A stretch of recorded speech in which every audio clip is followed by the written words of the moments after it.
reigns above it all.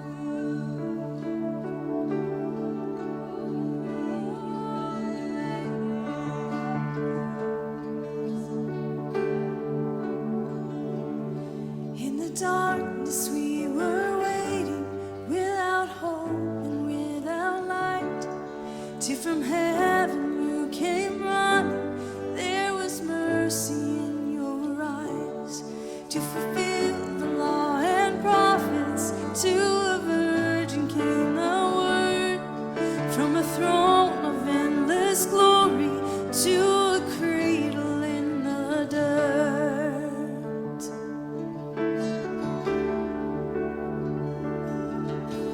Praise the Father, praise the Son, praise the Spirit, three in one. God of glory, majesty, praise forever to the King of Kings.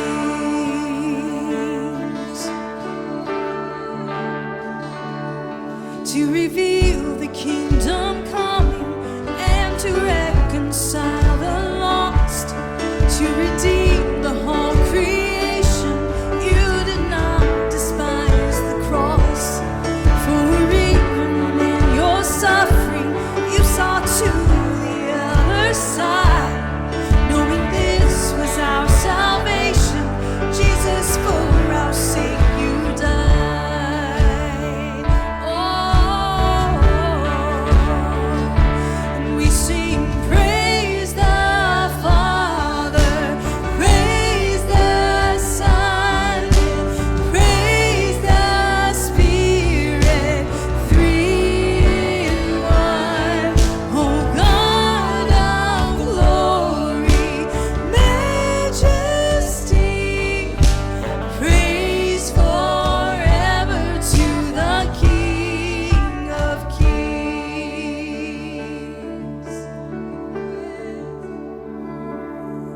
In the morning that you rose, all of heaven held its breath, till that stone was moved for good, for the Lamb had conquered death. And the dead rose from their tombs, and the angels stood in awe, for the souls of all who come to the Father are restored. And the church of Christ was born, then the Spirit lit the flame. Now this gospel truth of old, it shall not kneel, it shall not faint. By his blood and in his name, and in his freedom I am free. For the love of Jesus Christ, who has resurrected me. Yeah, oh, praise the Father, praise the Son, oh, praise the Spirit, three in one. Oh God of glory, majesty, oh, praise forever to the King of Kings. We sing praise forever to the King of Kings. Yes, we sing praise to the King.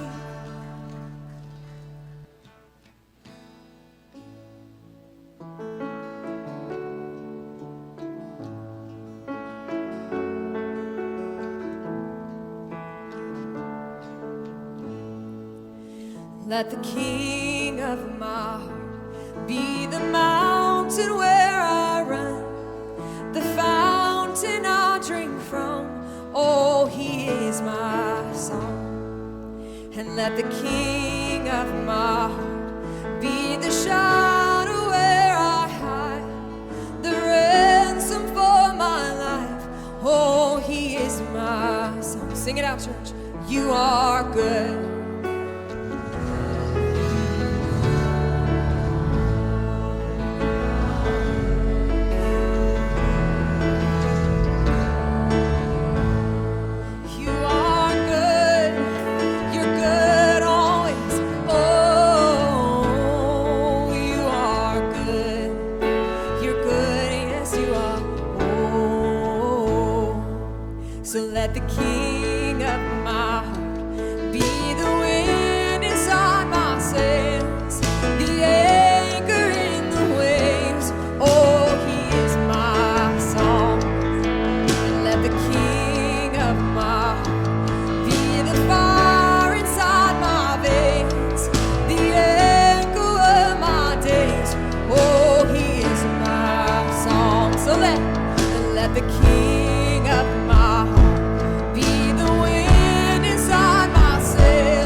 together. You're never gonna let me down, no. You're never gonna let me down, no. You're never gonna let me down, no, you won't. You're never gonna let me down, no. You're never gonna let me down. You're never gonna let me down, no, you won't. You're never gonna let me down.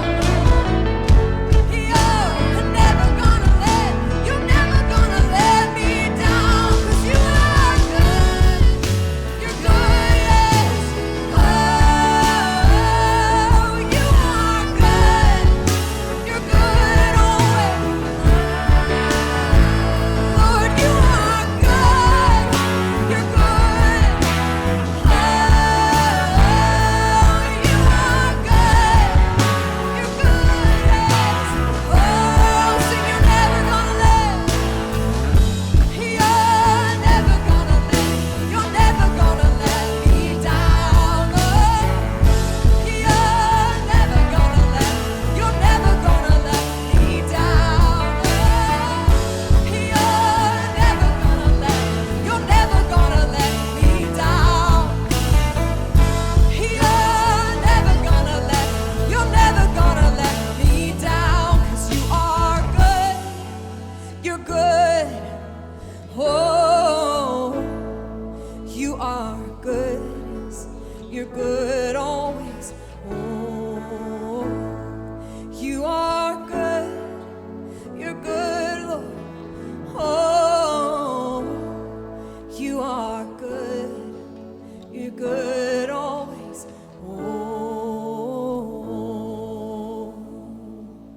Oh, we thank you for the goodness. God, we love you. Your goodness is running after me. Your goodness is running after me.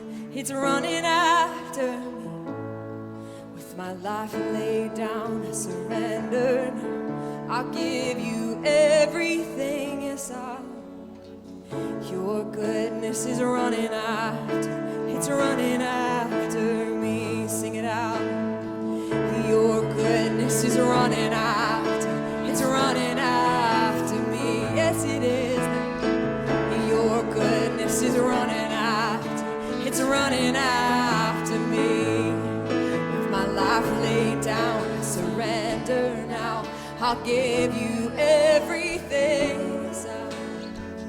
Your goodness is running after me. Your goodness is running after me. Your goodness is running after me. My life laid down, I surrender now. I'll give you everything. Your goodness is running after. Come on, your goodness, sing it out. Your goodness.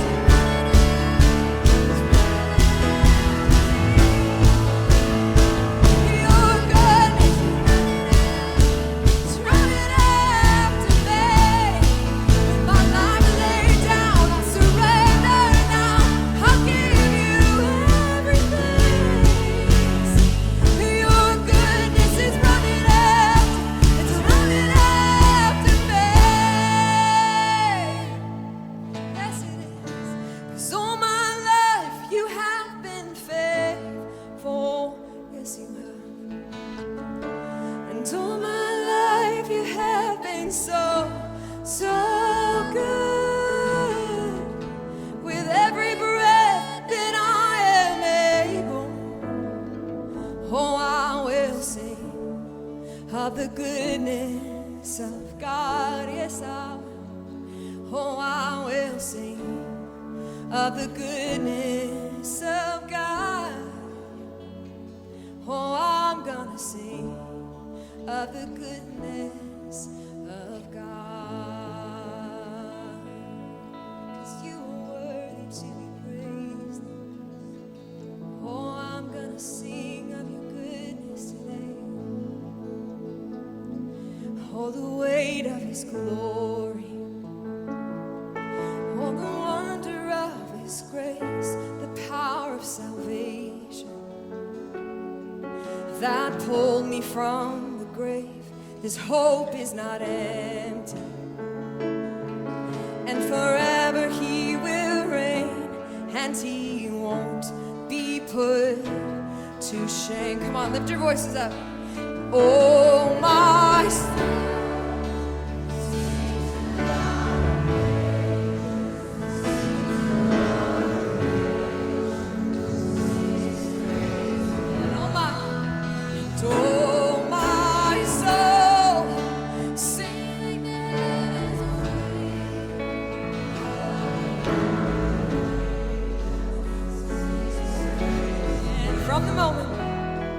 from the moment of rescue,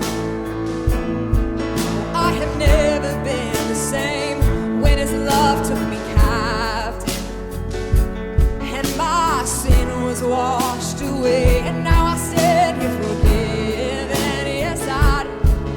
And I know that I am saved, and I won't be put to shame. Oh my!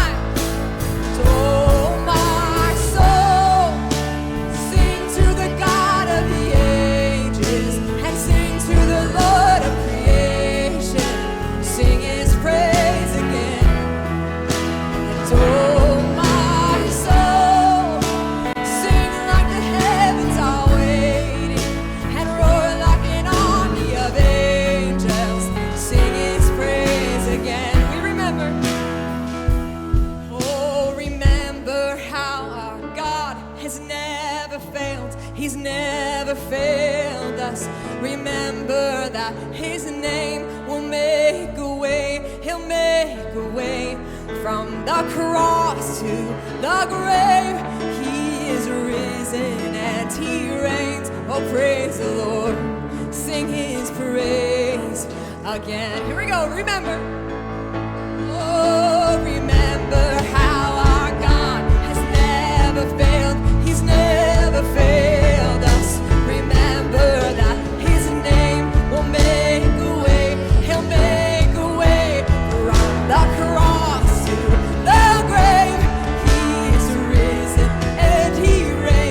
Praise the Lord, sing his praise again. And oh, my soul, sing to the God of the ages, and sing to the Lord of creation. Sing his praise again. And oh, my soul, sing like the heavens are waiting, and roar like an army of angels. Sing his praise again. Oh, we sing his praise again. Yes. Oh, God, we sing your praise again. Yes. Oh, Lord, we sing your praise again in this place this morning. Oh, God, we sing your praise again and again. Oh, we remember. Oh, remember how our God has never failed. He's never failed us. Remember that his name will make a way. He'll make a way from the cross to the grave. He is risen and he reigns. Praise the Lord. Sing his praise again. We remember. Oh yeah, remember how our God has never failed. He's never failed us. Remember that his name will make a way. He'll make a way from the cross to the grave.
and enjoy the rest of the service.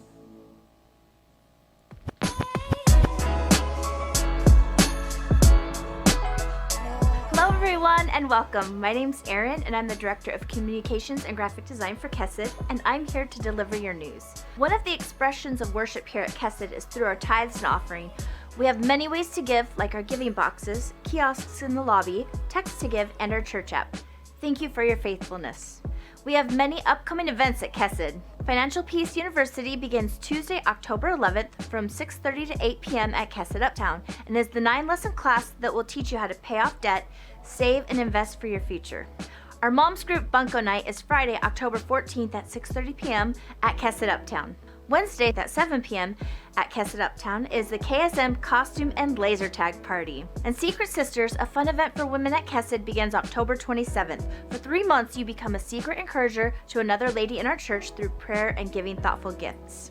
You can learn more and register for all these and upcoming events on your church app, which is available for download at the App Store and Google Play, on the website under the events page at kesed.com/events, on our social media, or you can come to the Welcome Center at any of our in-person services. Thanks again so much for joining us here at Kesed.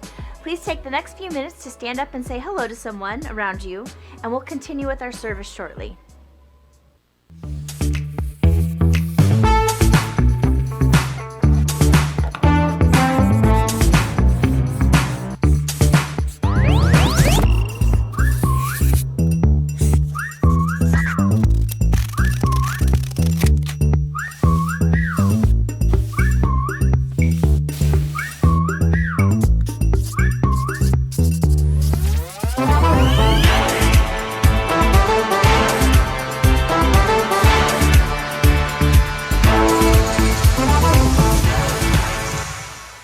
Hello and welcome. How are you guys? Morning. I'm so excited that you're here. Welcome to Kesed. We're just a church trying to figure it out, and we're doing something. Something's happening because you guys keep showing up. So thank you so much. Thanks for giving church a shot. I know for some of you this has been an awkward experience, and I hope today will be no different. So welcome.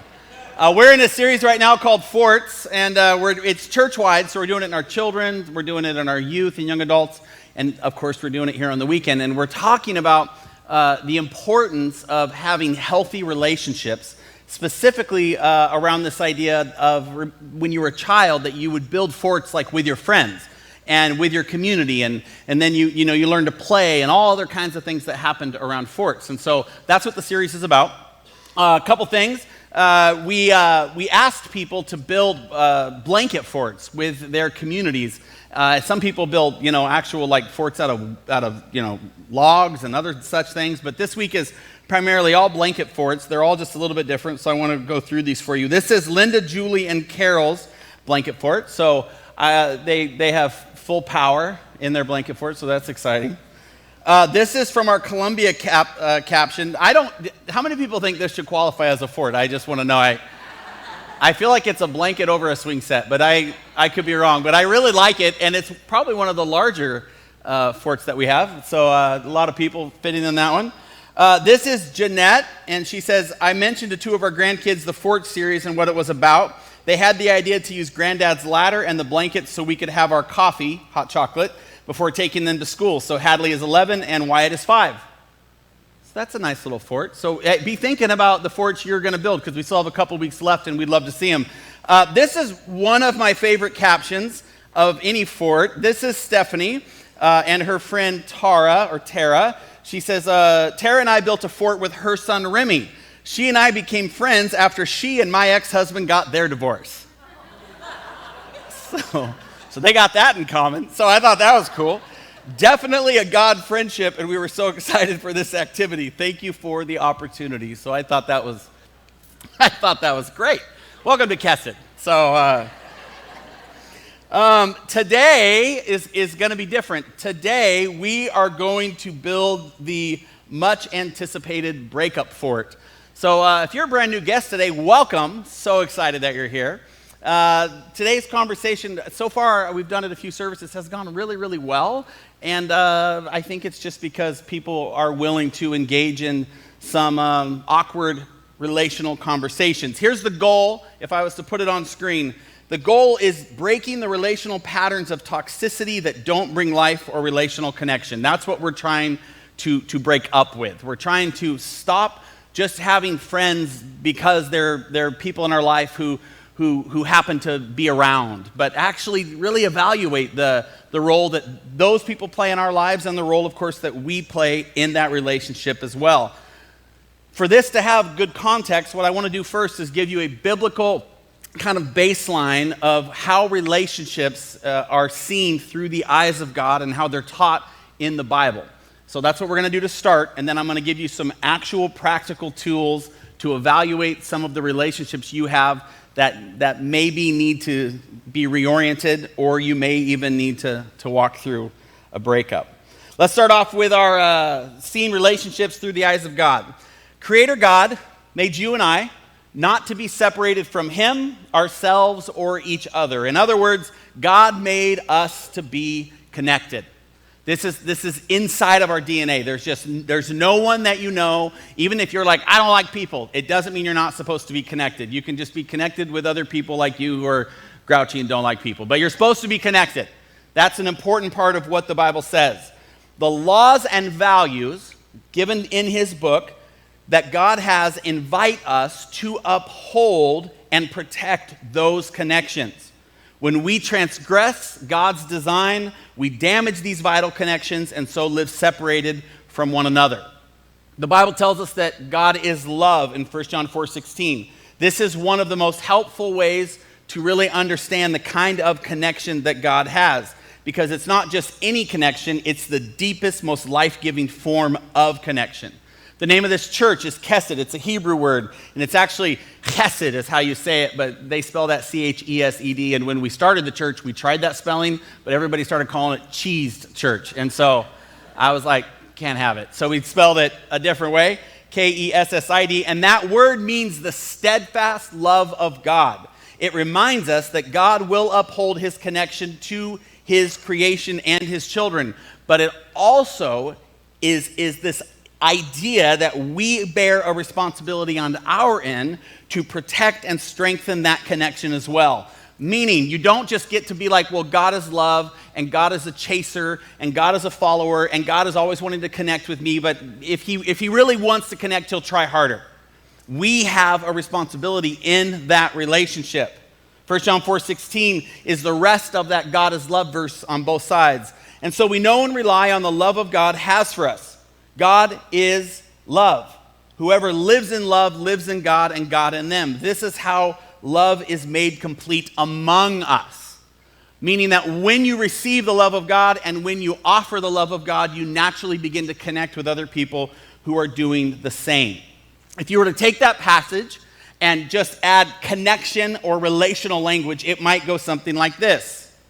And so we know and rely on the deep, loving connection God has with us. God is completely connected. Whoever lives in this connection lives in God and God in them. This is how our connection is made complete among us.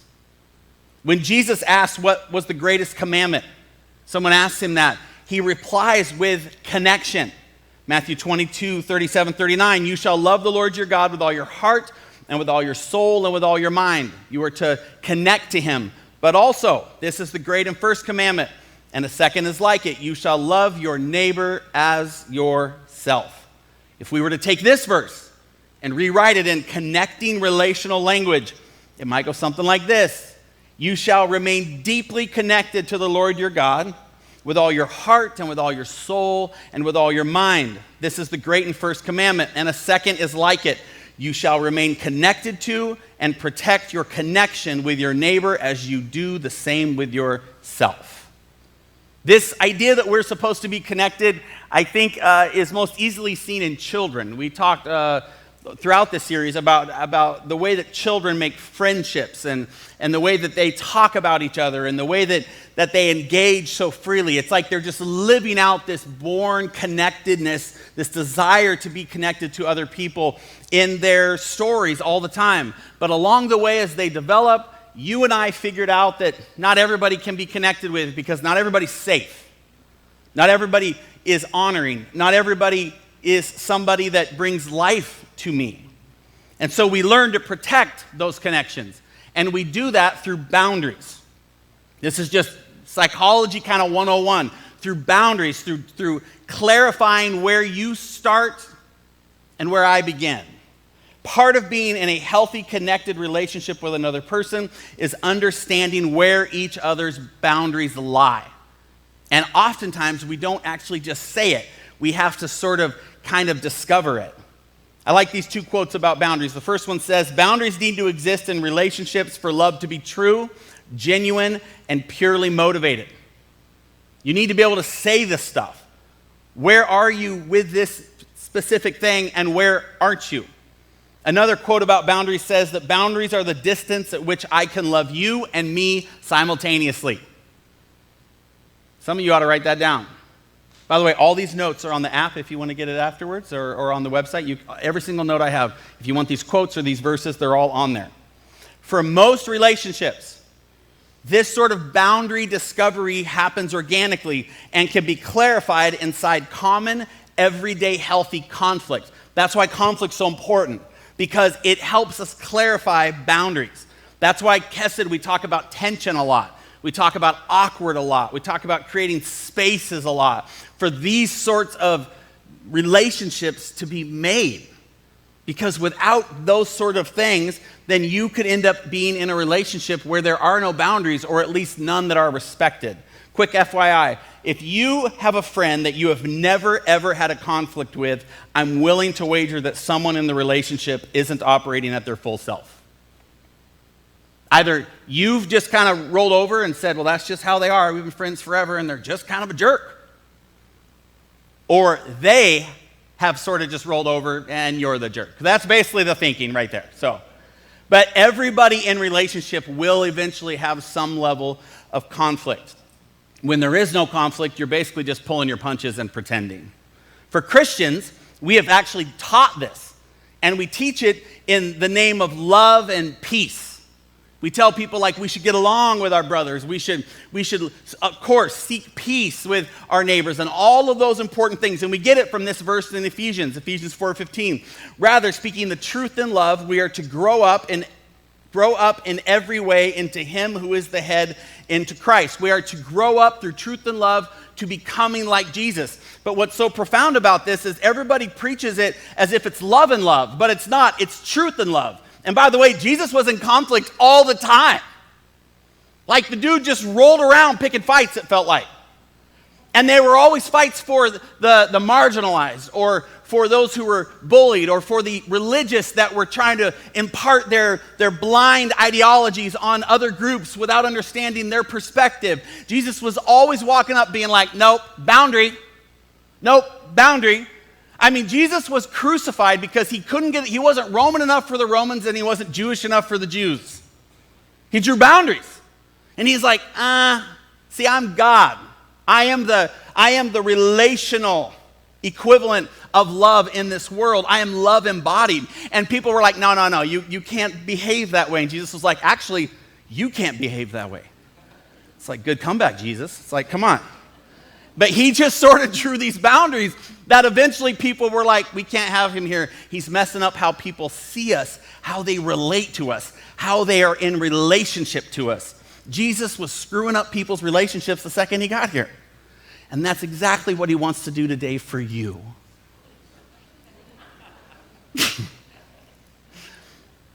He is love. And the closer you get to him, and don't just spew love and love, but spew truth and love, the further into conflict you'll be. And if that relationship is healthy, if that relationship is connected, the sooner you realize, oh man, I've been crossing boundaries. I'm so sorry. Or the person you're in relationship with will say, I've been crossing boundaries. I'm so sorry. Now, it's important to recognize that we are talking about a healthy, mutually connected relationship. We're talking about a relationship that ultimately really celebrates boundaries and respects boundaries. This is because every person in this room, I think, knows that every other person in this room is different than them. This is your own individualness. Every person in this room has not just general human boundaries that should be respected, but also unique individual boundaries that should be respected. There's a ton of general boundaries that I think all of us know. The right to privacy, the right to protect your space, the right to protect your body, and so on.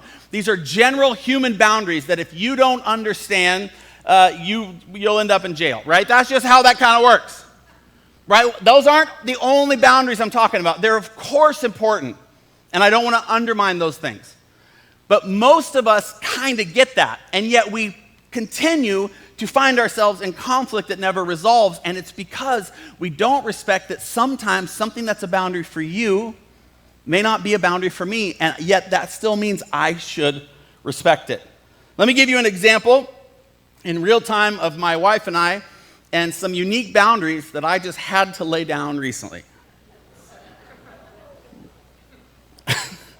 Like 4 people in here got really offended. Other people were like, this is what I came for, right? When it comes to unique boundaries, recently I came home, I went upstairs and into our bedroom, and my wife had bought this new purple bath salt. She had just finished taking a bath, and whatever the smell was, I wasn't having it, and I couldn't figure it out, but I didn't say anything at all. Didn't say a word, because I'm a respectful husband. I've been married almost 4 years, and you know, she can pick whatever bath salt she wants, right? Because she is a strong, powerful, beautiful, bathing woman, right? That's important. Well, apparently she enjoyed this bath salt, because I came home the next day, and right when I walked upstairs, I was like, that bath salt reeks. I didn't say that, but I thought it with my face. And so I took some time, and I was like, what is going on? Because again, unique boundaries are often tied to your story. And so I was like, what is it? And so I sat, and I suddenly realized that her bath salt smelled like my father's cologne. So I'm just here to tell you, because I think it's important, that there is nothing that will kill your God-given love life faster than crawling into bed with a wife who smells like your pops. Nothing. It's just not good. It's not good. And so my wife, right, I hadn't told her, so she gets into bed and she's getting a little close, and I was like, listen, I gotta draw a boundary. I gotta put a boundary right here. And I looked at her deep into her beautiful brown eyes, and I said, Old Spice isn't sexy. No time for us, right? I can't do it. I can't do it. She's like, what are you talking about? And I said, whatever it is you're bathing in, it basically smells like my dad and I are just hanging out right now. And my mind just can't engage with that smell. And she's like, what? She went and got the bag. We talked it out. And I was like, listen, I have great respect. I'm not saying Old Spice isn't your thing. If you love your woman to smell like Old Spice, my God, do it. Go for it. But mine smells like my dad. And so we had to have a discussion, and she had to understand that if I can't tell whether she's bathing or leathering a saddle in the bathroom, then you probably shouldn't wear that. Oh, I love our church so much sometimes. So we had to come to an agreement, and the bag was, I hopefully given away, because she hasn't taken a bath in it ever since. This is a unique boundary tied to my story. It's, of course, it's not a sin issue. It's just a preference. But so much of our relational world happens kind of like that. Something happens that triggers something in our story, and then we don't know what to say, so we don't say anything, but the relationship kind of starts to fizzle off a little bit, and everybody's like, what's going on? And it's like, I don't know what's going on, other than you smell like my dad. And like, you don't say it because we've never created space in the relational world to actually define the boundaries. By the way, because I'm a pastor and I know some of you are like, man, that's harsh. I got a verse to back up my standing with my wife, Proverbs 27:9. It says, oil and perfume make the heart glad, and the sweetness of a friend comes from his earnest counsel. Get rid of it. No Old Spice for us. So, oh, shoot. Okay. Now, over time, if you have a fairly healthy relationship over time, you will eventually figure each other out. Through struggle and support, you will grow until one day you can say with all certainty, this person is my friend and I am hers. Hebrews 10:24 and 25 is referring to just that. And let us consider how to stir up one another to love and good works, not neglecting to meet together, as is the habit of some, but encouraging one another. These are the kinds of connected relationships God and the Bible are teaching us to have. That relationships that are encouraging, supportive, hope-bringing, and filled with all kinds of life-giving attributes. And you are built for it. Just because you haven't experienced it yet doesn't mean you don't deserve it and doesn't mean you can't have it. You are made for these kinds of relationships. But sometimes we find ourselves connected in unhealthy ways. Sometimes the relationships we have devolve into something not only lacking any life-giving attributes, but actually something damaging and even abusive. These are some quotes, some painful complaints that counselors have heard from hurting people as they describe their disconnected or unhealthy relationships. Today, all I'm asking you to do is see if they apply in any way to you. He doesn't listen to me. She is so perfect that she can't understand my struggles. He seems so distant that I feel alone. She always tries to control me. Wow, we're getting a lot more feedback in this service than the other ones. We're like, oh, just relax. Like I'm not even through them yet. Just hold on a second. Somebody's getting dumped today, though. I can tell that in this service. That's happening. So he makes promises but really doesn't follow through. He is condemning and judgmental. She is always angry at me for something I did or didn't do. I tend to be my worst self with him or her. I cannot trust him. If you're experiencing a majority of these in a friendship, then may I say this is when understanding your own boundaries becomes critical within the process of deciding whether this is a friendship that needs redefined, reoriented, or maybe should even end. Maybe should break up. The Bible is where we go for this kind of stuff. And so my style of preaching is much more storytelling.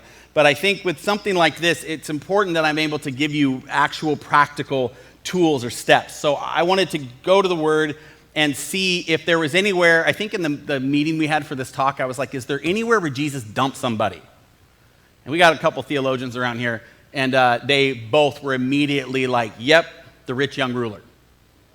The rich young ruler is a story where Jesus breaks up with somebody who wants to be in relationship with him, and he walks them through a process, the same one I'm going to give you today, that ends up in a space where they are no longer in relationship. And so it doesn't mean that this is teaching you how to break up, but teaching you how to walk people through a process and get to a place where you can decide whether there should be a breakup. I hope you know that I'm not just talking about romantic friendships. I'm talking about long-term friendships. I'm talking about all kinds of ways in which we do community with one another. So that's what these are. The first thing I want to say about the rich young ruler is he's unique. He has a unique background, just like I said earlier. He has some unique boundaries or lack thereof. He is rich, he is very young, and he has authority. Those three things, even in today's world, would be kind of unique. But in the biblical world, they're pretty unheard of. It says, the story begins as the man comes to talk with Jesus. It's Mark 10, verse 17. And as he was setting out on his journey, a man ran up and knelt before him and asked him, "Good teacher, what must I do to inherit eternal life?" So the whole thing starts off with a request. Okay, it starts off with a simple, straightforward request. So let me say this. There's nothing inherently wrong with this man's request. Nothing. He's able to push it forward. When it comes to all of our requests from God and from our friends, they are allowed to be big, small, practical, impractical, emotional, spiritual, and everything in between. They are unique to you. Okay, my wife, if she just had to have her Old Spice bath bomb, that'd be fine for her. But it wouldn't be well for us. And so we have to walk out. It's practical for us. It's unique to him. This man's request, nothing wrong with it. But the first thing that happens is, just as I said, he approaches Jesus with a request. So this is important to recognize. But there is something interesting about this man's request. Now, we're reading the story in the book of Mark because the book of Mark has a certain part of this story that I'll point out in a minute that is very unique to just Mark that I want to highlight. But the book of Matthew also tells the story. And something interesting about Matthew is that within the book of Matthew, whenever anyone within the entire book of Matthew is calling Jesus teacher, it's when they are trying to use him or trap him. Every time. It's a heart comment. Only in the book of Matthew, when they call him Lord, is it in submission and recognition. This is Matthew's literary device to communicate with us what is in this man's heart, that he is just like the Pharisees. He is after a practical exchange. He's rich, he's young, he has authority, and he wants to leverage all that to make sure he gets eternal life. So he goes to Jesus, he bends the knee, and he says, "Oh, teacher." And he's just like everybody else in this broken economy. I want to say this about your requests. We should all be thoughtful of the requests we both offer and receive in friendship. You just don't push them out there. You think about them, and then you offer them. So, with this request on the table, Jesus responds. Verse 18. And Jesus said to him, "Why do you call me good? No one is good except God alone. You know the commandments." I want you to notice these commandments before I read them.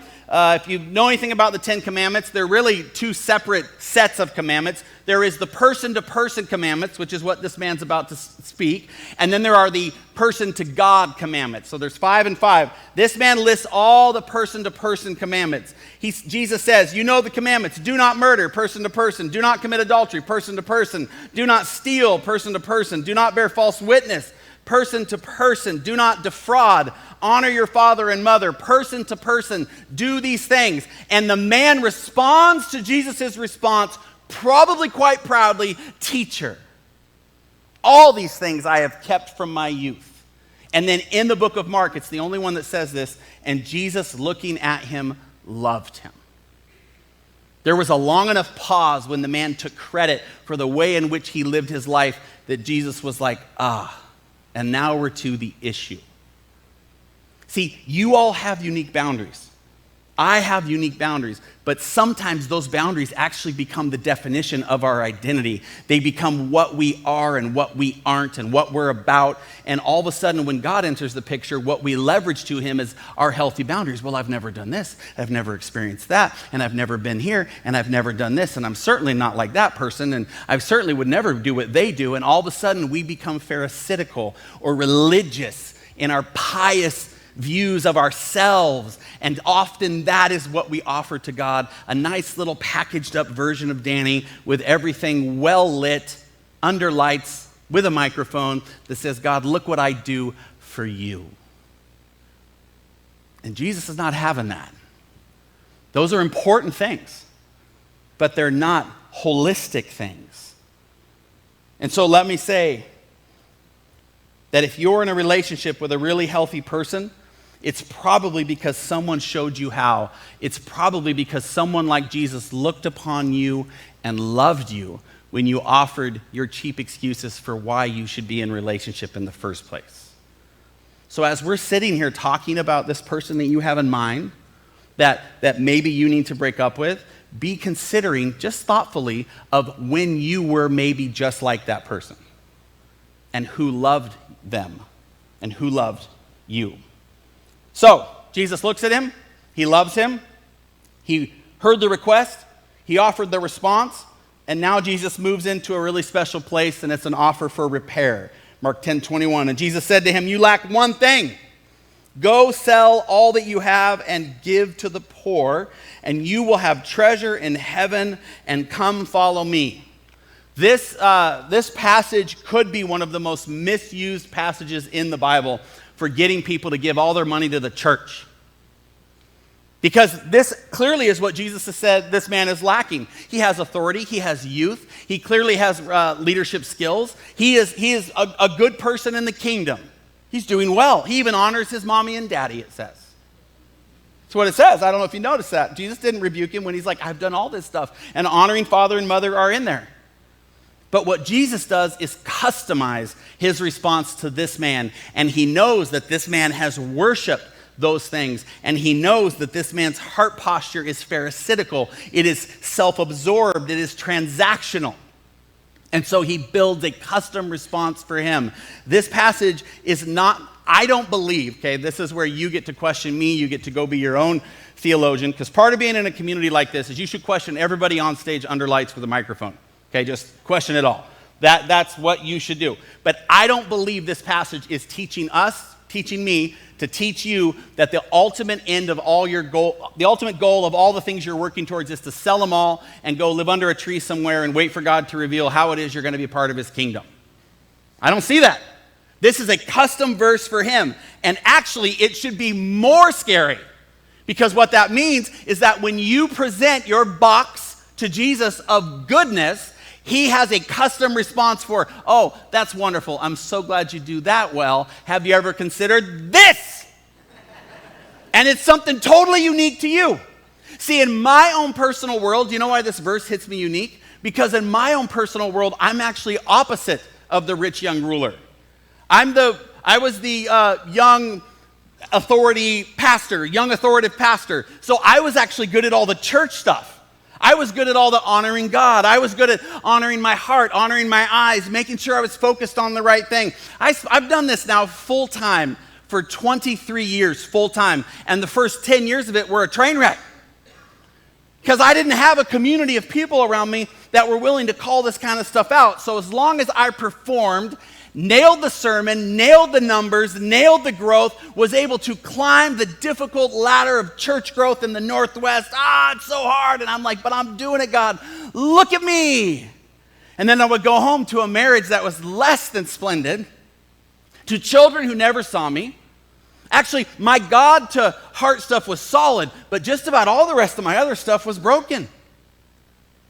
And Jesus gave me a very unique custom question that I don't need to share here today. But it was not sell all your stuff. It had more to do with what happens if you walk away and try to be a part of a church that's completely different than how church is usually done. And I was like, well, that seems lame.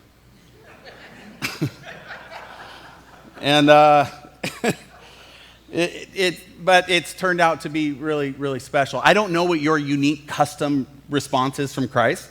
I just know a lot of the verses in the Bible that we use as like carte blanche, just slice through a room and tell it as it is for everybody, are actually showing more the heart of God and how specific he is to you, your story, your boundaries, the ones you should be holding that you haven't, and the ones that you have been holding way too tight that he's asking you to put down.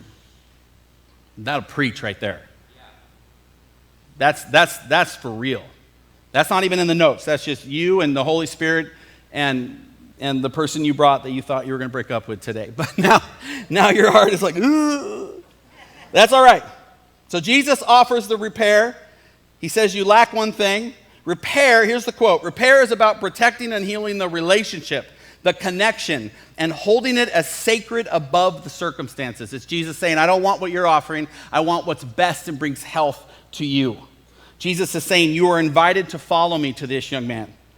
But there are some steps you have to do in order for this to be healthy. He's saying still today, you are invited to follow him, but there are some steps you have to take in order to be healthy. And he's saying to this young man the same thing he's still saying today, we are not negotiating terms. This is how repair works. It's God bringing forth the options. Because there's just nothing really that you and I can do about these things other than confess them sometimes. And this is where the breakup happens, right here. Just like for some of you where you're like, this was fun and funny, and now I'm offended and I don't know if I like this anymore. That's okay. If you leave right now, it'd be really awkward because everybody would know that you just broke up. So now you're stuck in the room. Somebody has to pee real bad and they're like, I cannot believe this. That's all right. This is where the breakup happens, Mark 10:22. Disheartened by the saying, he went away sorrowful, for he had great possessions. He just turned around and walked away. The young man didn't allow the process to finish. He went through request and respond, and when he got to repair, everything died right there.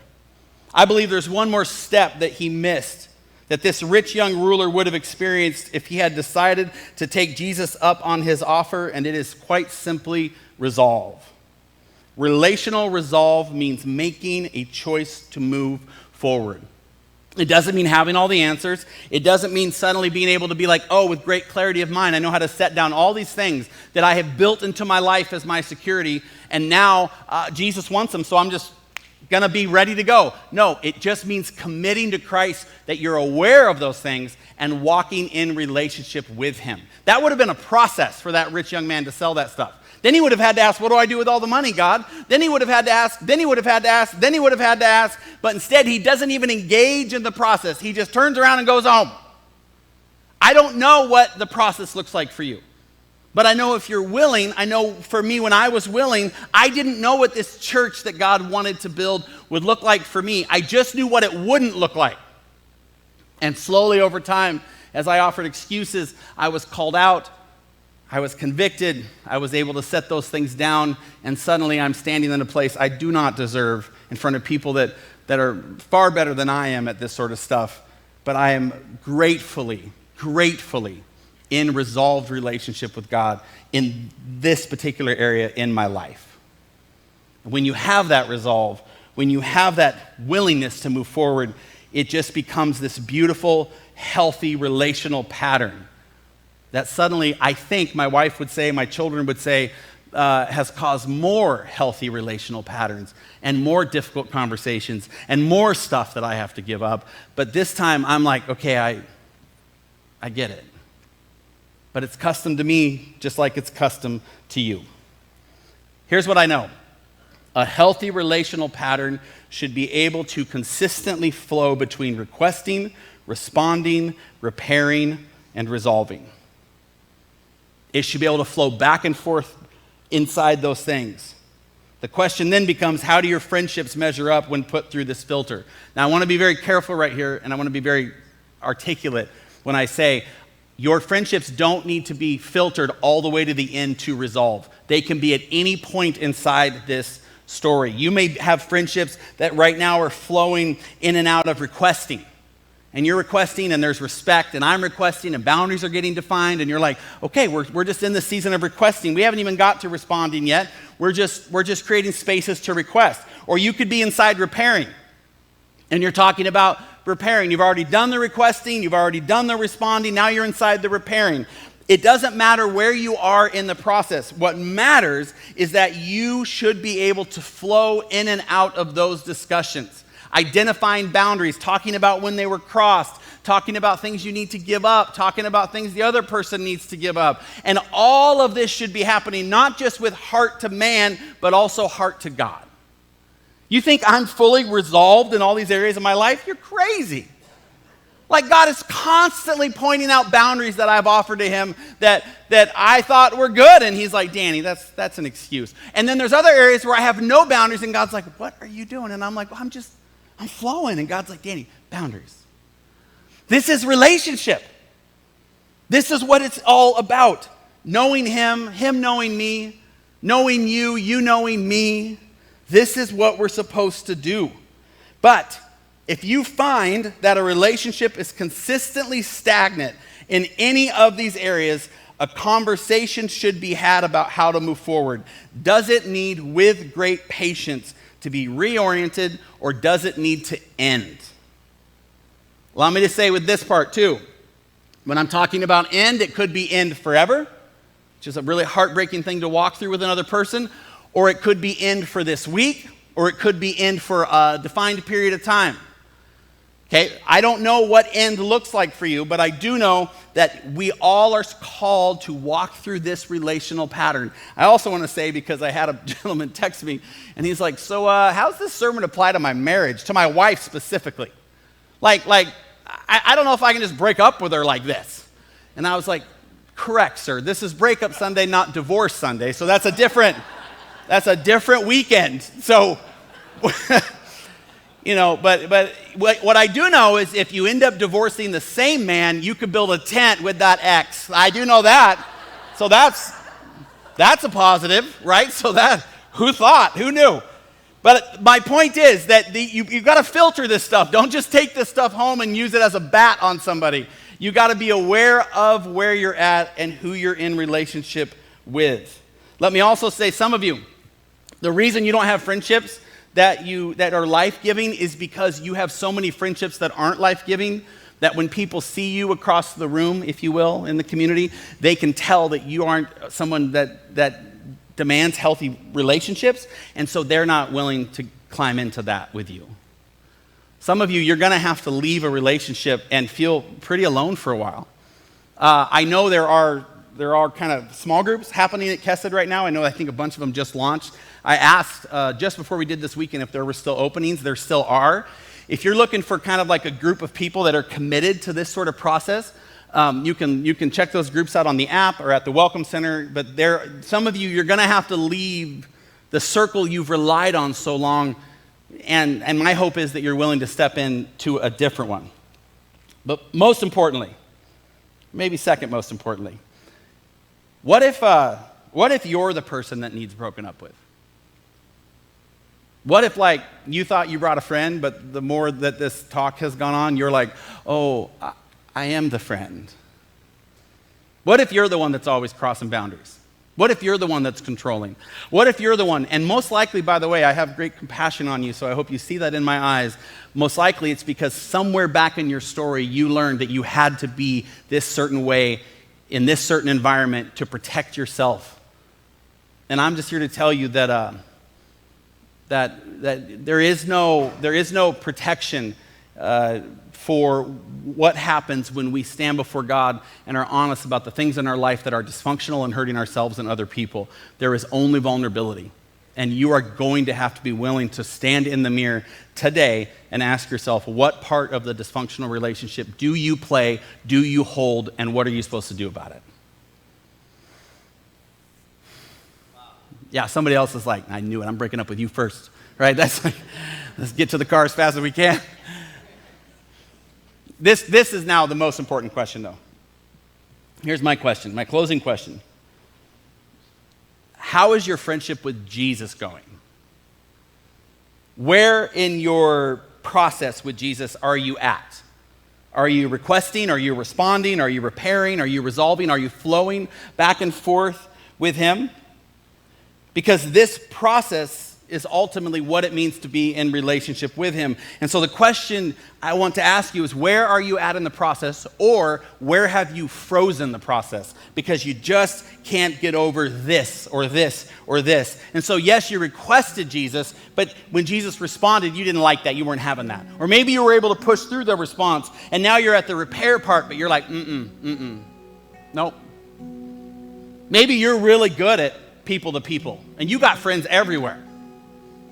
How's your heart to God?